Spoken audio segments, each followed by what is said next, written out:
J'ai tenu à visiter la Tunisie à ces moments importants pour le pays. Je suis ici pour témoigner l'attachement de l'Union européenne et de nos États membres à un partenaire, la Tunisie, très important pour nous. Avec nos amis tunisiens, nous avons construit un partenariat stratégique et fort qui couvre tous les domaines de l'intérêt commun. Depuis 2011, nous nous sommes davantage engagés aux côtés du peuple et des autorités tunisiennes pour soutenir leur choix de construire une démocratie durable et efficace, une démocratie au service du peuple. Et je confirme aujourd'hui, après la visite à Son Excellence le Président, notre désir et volonté de continuer ce parcours ensemble.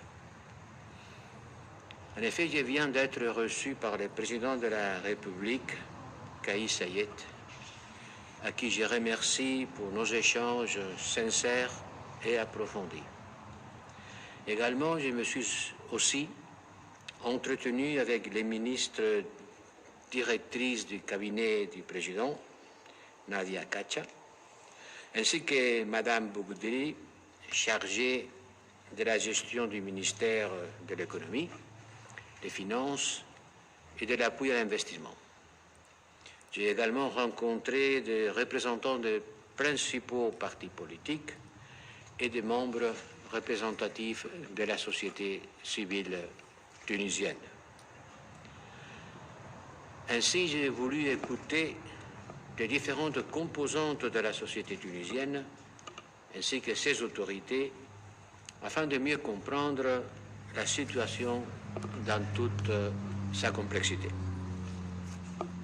Et avec le président en particulier, tout en soulignant le respect pour la souveraineté de la Tunisie, j'ai rappelé l'attachement de l'Union européenne à l'ancrage démocratique de la Tunisie ainsi qu'au respect de l'état du droit et des droits et libertés fondamentales.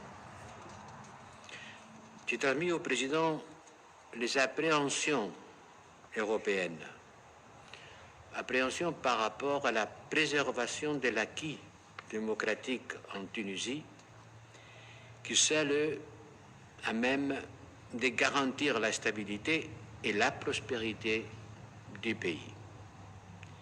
Le libre exercice du pouvoir législatif et la reprise de l'activité parlementaire font partie de cet acquis et ils doivent être respectés. Nous avons aussi évoqué les défis économiques qui se font de plus en plus pressants et que la pandémie de la Covid n'a fait qu'aggraver malheureusement. Dans ce contexte, il est important de conduire le pays vers le rétablissement de la stabilité institutionnelle en préservant ses fondamentaux démocratiques.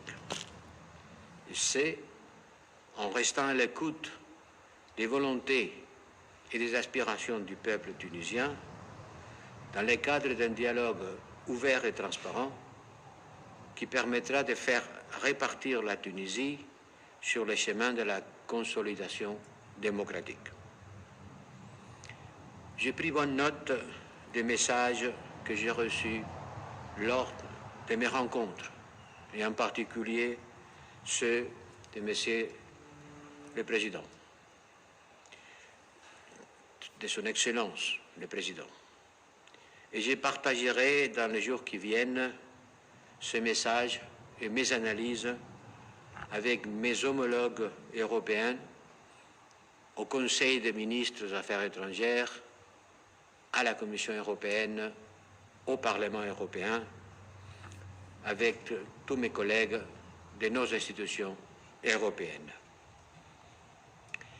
Et ce sera finalement sur les actions et les mesures concrètes qui seront prises dans les prochaines semaines que nous déterminerons comment nous pouvons mieux soutenir et accompagner la démocratie, la stabilité et la prospérité de la Tunisie. Parce que c'est ça